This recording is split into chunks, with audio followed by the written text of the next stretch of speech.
శుభములు తెలియజేస్తాను.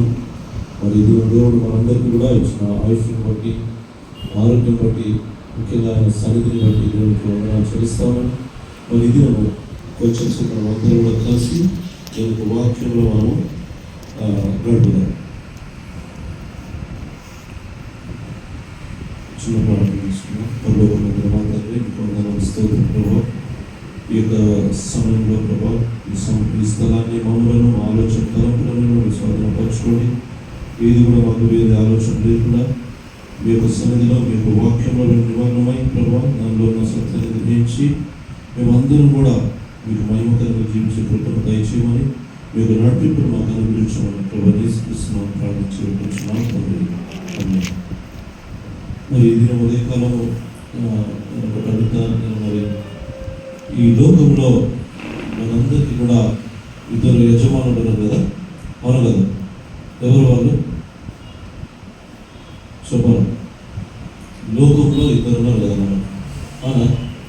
వాక్యంలో కూడా ఉంది, ఇద్దరు యజమానులకు దాసులు ఉండడం మంచిది, అవునా? అవును కదా? ఇద్దరు యజమానులకు మనం దాసులై ఉండడము మంచిదని దేవుని వాక్యంలో రాసింది. హల్లెలూయా.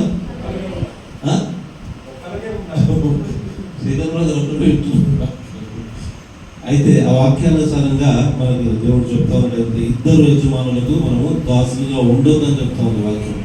మరి ఇది మన జీవితంలో కూడా ఏ విధంగా మన ఆత్మీయ జీవితంలో ఎవరికి మనం దాసులుగా ఉంటున్నాం, ఏ విషయంలో మనము తొందరపడి నిర్ణయాలు తీసుకుంటున్నాము, ఏ విషయంలో మనం బలహీనంగా ఉన్నామో మనం ఇది గ్రహించబోతా ఉన్నాము. మరి మార్కు సువార్త మనం చదువుకుందాం. మొదటిగా మార్కు సువార్త 8వ అధ్యాయం 36వ వచనం మనం చదువుకుందాం.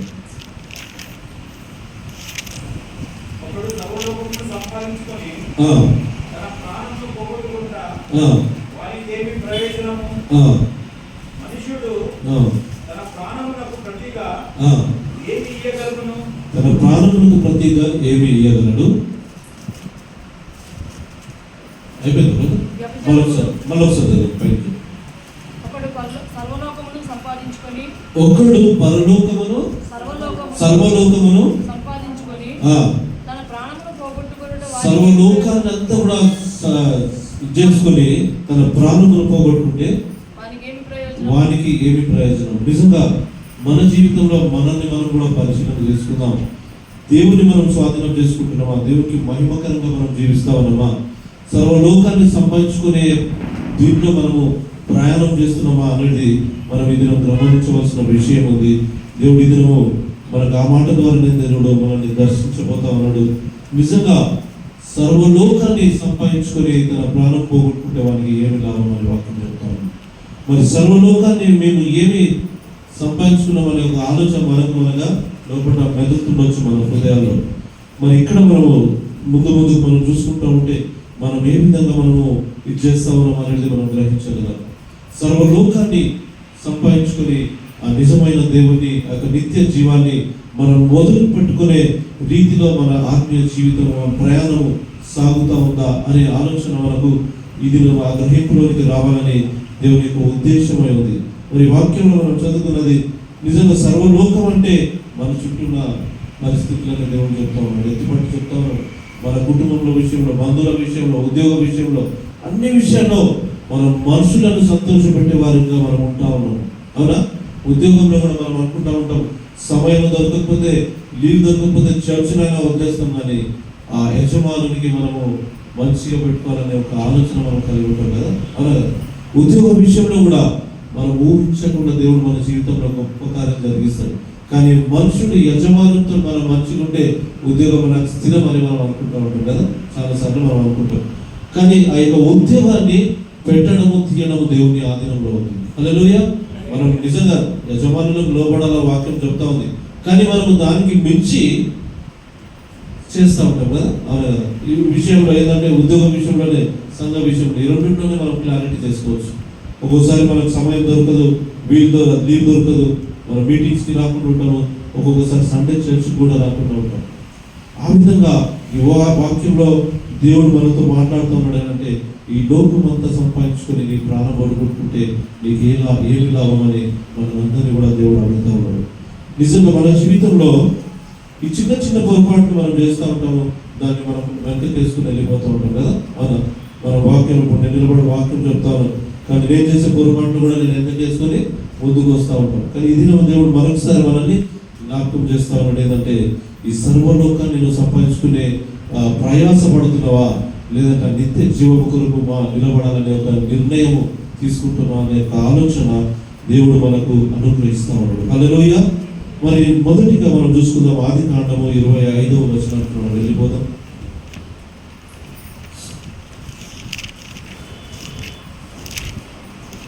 ఆదికాండము 25వ వచనం అధ్యాయము 29 నుంచి 34 మనం చదువుకున్నాం.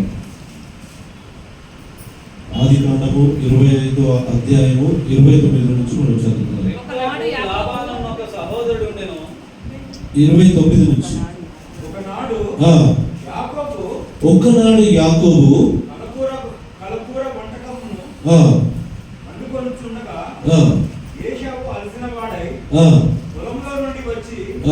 నేను అలసి ఉన్నాను, ఆ ఎర్రగా ఉన్న దాంట్లో కొంచెం దయచేసి నాకు పెట్టమని అడిగాను. అందుచేత అతని పేరు యేసోము అనబడను. ఇక్కడ ఏశావు గురించి మొదటి ప్రస్తావన మనం గ్రహిస్తున్నాం, ధ్యానిస్తాము. మరి ఏశావు జ్యేష్ఠ పుత్రుడిగా ఉన్నాడు. మరి ఆ జ్యేష్ఠత్వాన్ని అమ్ముకునడానికి కూడా సిద్ధమైపోయాడు, అమ్ముకున్నాడు కూడా. ఎందుకంటే ఒక పూర్తి కొరటకు అతను ఆ విధంగా చేసుకున్నాడు. మన జీవితంలో కూడా చిన్న చిన్న పొరపాట్లు ఏముంది, అక్కడ ఆకలి బాగైందేమో, బహుశా ఆయనకి ఏమైనా షుగర్ ఉండేమో మరి ఏం తెలియదు మనం. అంటే పాపం ఏమైందో మనకు తెలియదు, అక్కడ రాసలేదు కానీ ఏం ఆకలికి తట్టుకోరేమో. మన శాలను కూడా మేము బయటికి పోయేసి వచ్చినాము, బిర్యానీ ప్యాకెట్ తీసుకొని వచ్చినాము, వినము పోయిన వాళ్ళు తీసుకొని వచ్చినాము. మేమిద్దరం వెనుక వస్తున్నాము, మేము ముందుకు వెళ్ళిపోయింది. బాగా ఆకలి అయిపోయింది, కావాలి అయిపోయిందంట. కాలంలో మా దగ్గర ఉంది, ఇంటికి వెళ్ళిపోయింది. స్టార్టింగ్ కొంచెం దూరం వెళ్ళిపోయింది. ఎదుటి ఆంటీని పిలిచి, ఆంటీ నాకు అందరూ చాలా అవుతుంది, కొంచెం ఖాతాలో ఇస్తారంటే వచ్చి ఖాతాలో ఇస్తే కాషాలు తీసుకొని తినేసింది సార్. అట్లా ఒక్కోసారి ఆకలి తట్టుకోలేదు అది, అవునా కదా. ఒక్కోసారి అవుతుంది అట్లా, ఎప్పుడన్నా రోజు కదా ఎప్పుడన్నా. ఆ విధంగా ఏశావు కూడా బహుశా ఆ పరిస్థితిలో ఉండొచ్చు. నిజానికి చూస్తే అది చాలా సింపులే కదా, సింపుల్ అనిపిస్తుంది మనం. కానీ మనం ఎందుకు దేవుడు అంత పెద్ద ఇది చేసిందని మనకు ఆలోచన. మనం కూడా మన జీవితంలో చిన్న చిన్న పొరపాట్లే దానికి పెద్ద లెక్కను మనము గొప్ప చెప్పవలసి వస్తుంది, అవునా కదా. జ్యేష్ఠత్వంలో దాని గురించి దాన్ని విడవడానికి కూడా సిద్ధమైండు. ఇది నువ్వు విలువ లేని దాని కొరకు విలువైనది మనం విడిచేస్తా ఉన్నాం అనే గ్రహింపు మనకు రావాలి. హల్లెలూయా. మరి విలువైనది ఏంది, విలువ లేనిది ఏంది, మనం ఇది గ్రహించాలి. ప్రతి విషయంలో కూడా, ప్రతి ఆలోచన, ప్రతి సందర్భంలో కూడా ఇది విలువైనది, ఇది విలువ లేనిది అన్నంత ఆలోచన మనకు కలిగి ఉండాలా. ఆలోచన ఎప్పుడు వస్తుందంటే కేవలం క్రైస్తవులకే వస్తుందమ్మా. ఎందుకంటే సండే వాక్యం వింటాము, బైబిల్ చదువుతాము, ప్రార్థన చేస్తాము. కాబట్టి అందరికీ మించిన జ్ఞానము 119వ కీర్తనలో మనం అనేక సందర్భాల్లో వచనాలు మనం చూడగలుగుతాము.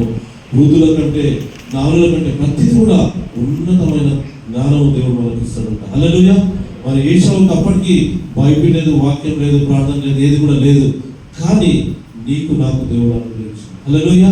ఇంతగా మనం అనుగ్రహించినా కూడా ఈ చిన్న చిన్న విషయాల్లో మనం ఒకవేళ పొరపాటు జరిగితే చాలా పెద్ద మొత్తంలో మనం దేవుడికి లెక్క చెప్పవలసి వస్తుంది.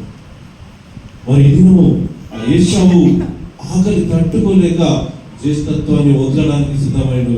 ఈ దినం మన పరిస్థితుల్లో మనముందున్న ఆ సవాళ్ళను మనం ఏ విధంగా ఎదుర్కొంటున్నాం, ఏ విధంగా మనము దేవునికి మహిమకరంగా జీవిస్తున్నాం, ఏ విధంగా ఒక వాక్యము చదివే వ్యక్తిగా, వాక్యంలో బలపడిన వ్యక్తిగా, ప్రార్థనలో ఎదిగిన వ్యక్తిగా మీ ముందున్న సవాళ్ళను నేను ఏ విధంగా ఎదుర్కొంటున్నాం అనేది చాలా ప్రాముఖ్యమైన విషయం. ఏశావు లెక్క కాదు, మనకు అన్ని కూడా దేవుడు అనుగ్రహించిండు. సంఘము, సహవాసము, సేవకులు, రకరకాల వాక్యాన్ని మనం వింటా ఉన్నాము, అన్ని బలమైన వాక్యాలు వింటా ఉన్నాం. కానీ ఈ దినం అటువంటి సవాళ్ళు నీ ఎదురొచ్చినప్పుడు నువ్వు ఏ విధంగా దాన్ని ఎదుర్కొంటున్నావు, ఏ విధంగా దాంట్లో నిలబడుతున్నావు అనేది నీవు నేను ఈ ఉదయకాలం గ్రహించాలి.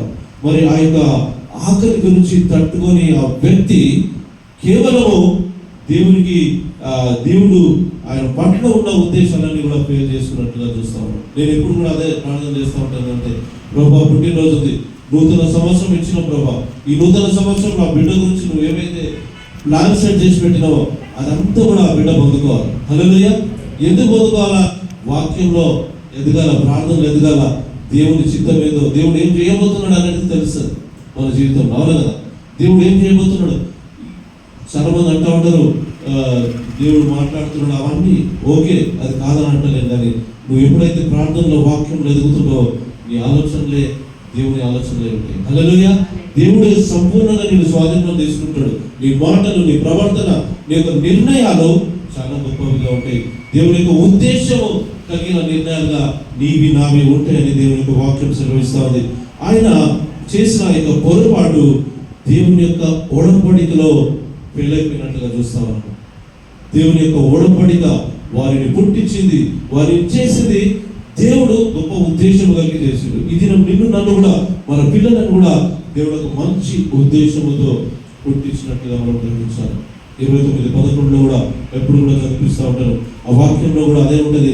మీ గురించి అన్ని కూడా ఉద్దేశించిన సంగతులు అన్నీ కూడా మంచి పట్టాలి. మన గురించి ఏ ఒక్కడు కూడా మన జీవిత చరిత్రలో ఏ కూడా వంకరై దేవుని ఆలోచనలు కావు, చెడ్డై దేవుని ఆలోచనలు కావు. ఈ నువ్వు ప్రాబ్లంలో పడే ఆ పరిస్థితులు దేవుని యొక్క ప్రణాళికలో ఎక్కడ కూడా రాసలేదన్న. కొన్ని పొరపాట్లు మనం తెచ్చుకుంటాము, కొన్ని దేవుడు పరీక్షించడానికి కూడా కొన్ని అనుమతిస్తాడు. కానీ ఫైనల్గా దేవుని యొక్క చిత్తము, దేవుని యొక్క ప్రణాళిక ఒక మంచి గొప్ప ఉద్దేశం కలిగిన ప్రణాళిక దేవుని దయ ఉంటుంది. హల్లెలూయా. మరి ఇక్కడ కేవలం ఆయన కోటి కొరకు చేసినత్వము అమ్ముకోవడం కాదు, కానీ దేవుని యొక్క ఒడంబడిక, ఆ కమిట్మెంట్ ని ఆయన వదులుకున్నట్టుగా చూస్తా ఉన్నాడు. కుటుంబంలో ఒక నాయకత్వము, జ్యేష్ఠత్వాన్ని కూడా ఆయన వదులుకున్నాడు. అప్పటి పరిస్థితుల్లో, అప్పటి ఉన్న వారి యొక్క సందర్భాల్లో జ్యేష్ఠత్వం చాలా ప్రాముఖ్యమైన విషయం వారి జీవితాల్లో. అవునా కదా? ఇక్కడ కూడా ఆస్తులు ఏం చేస్తారో పెద్దోళ్ళకి చేస్తారు కదా, ఇంపార్టెన్స్ ఇస్తారు. అక్కడ ఇంకా ఎక్కువ ఉండే అటువంటి పరిస్థితులు కూడా అంత మంచి ఇవి కూడా వదులుకోవడానికి సిద్ధమైండు. ఆకలి తట్టుకోలేక, ఇది చిన్న చిన్న పొరపాట్లు, మనము చిన్న చిన్న బలహీనతలను మనం తట్టుకోలేక దాంట్లో పడిపోయి దేవుని యొక్క ఒడంబడికను మన జీవితంలో ఎక్కడెక్కడ మనం చేదార్చుకుంటున్నాం అనేది మనం గ్రహించాలి. పిల్లల విషయంలో కూడా, సంఘానికి వచ్చే విషయంలో కూడా, దేవునికి ఇచ్చే ప్రాధాన్యత విషయంలో కూడా ఇది మనము ఏ స్థితిలో ఉన్నాము, దేవుని యొక్క ఒడంబడికలో మనం వెనకం చేస్తా ఉన్నామా, మనము ఓడిపోతా ఉన్నామా, వాటిని మనం పొడగొట్టుకుంటున్నామా అనేది మనం గ్రహించాలి. కుటుంబ నాయకత్వం గురించి, ఆధ్యాత్మిక వారసత్వం గురించి దేవుడు మనల్ని ఏర్పరచుకున్నాడు. ఆయన యొక్క రక్తమును కార్చి, ఆయన యొక్క ప్రాణములు పెట్టి నిన్ను నన్ను కూడా ఈ 240 కోట్ల మందిలో దేవుడు మనల్ని ఏర్పరచుకున్నాడు. హల్లెలూయా.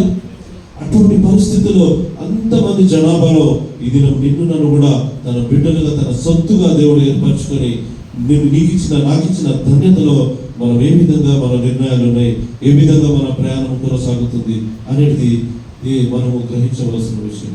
దేవుని నుండి వచ్చే ప్రతి ఆశీర్వాదం కూడా ఏశావు పొడగొట్టుకున్నాడు. అవును కదా?